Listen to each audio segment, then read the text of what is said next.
What drives someone at the peak of their career to suddenly quit and attempt to hike 2,160 miles through the wilderness?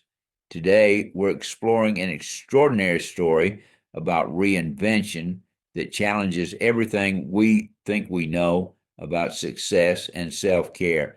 That's quite a dramatic career shift. What would possess a successful pastor to make such an unconventional choice? Well, it's fascinating because he had this profound realization after watching several friends pass away before getting to pursue their dreams.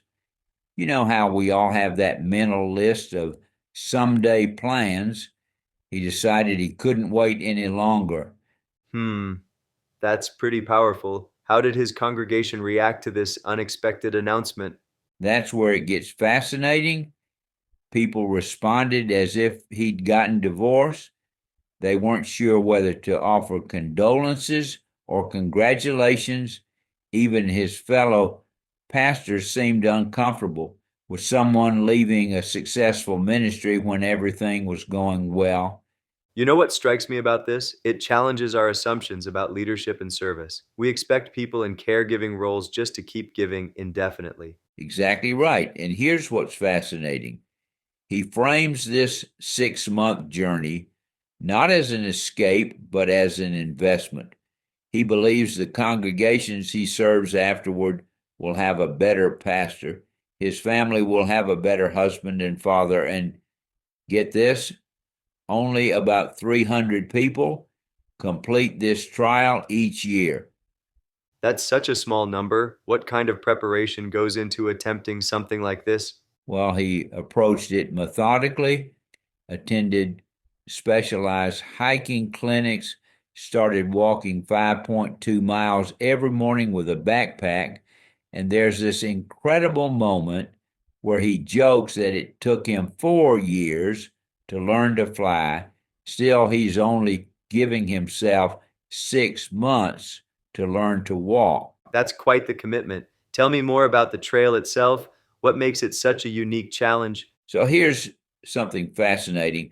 The Appalachian Trail was actually conceived in 1921 as part of a social experiment. The original designer, Benton McKay, wanted to help urban workers reconnect with nature and find a better work life balance. The experienced hikers told this pastor something exciting. The first 30 days would be 90% physical challenge, but the remaining 5 months would be primarily mental. That's such an interesting split between physical and mental challenges. How does someone prepare for the psychological aspect? You know, he created these three remarkable lists: things he needs to take, things he shouldn't take, and most intriguingly, things he hopes not to bring back with him. It's clear he sees this as much more than just a physical journey. That third list captures my imagination. What kinds of things do you think someone hopes to leave behind? From his story, you can see he's carrying the weight of others' expectations, possibly due to burnout from years of constant service. There's this telling moment where he describes waiting to do his training walks until no neighbors are around to see him.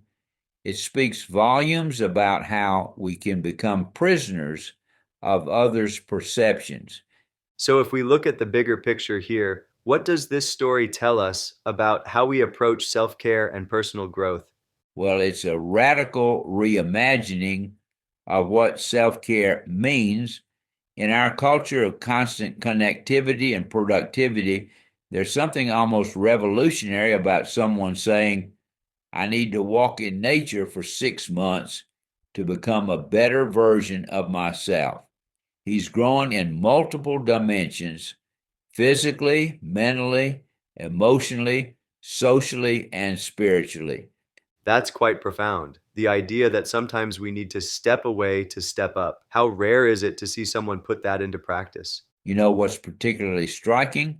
He makes this observation that it's not about the number of miles traveled, but the joy found while traveling.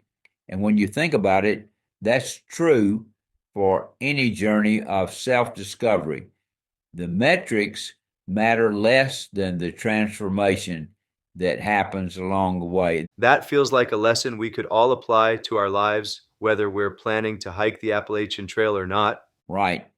And perhaps that's the most valuable takeaway from his story, that sometimes the bravest thing we can do is step away from our usual path to find a better way forward, even if that means taking an unconventional route to get there. It's about having the courage to invest in ourselves so we can better serve others.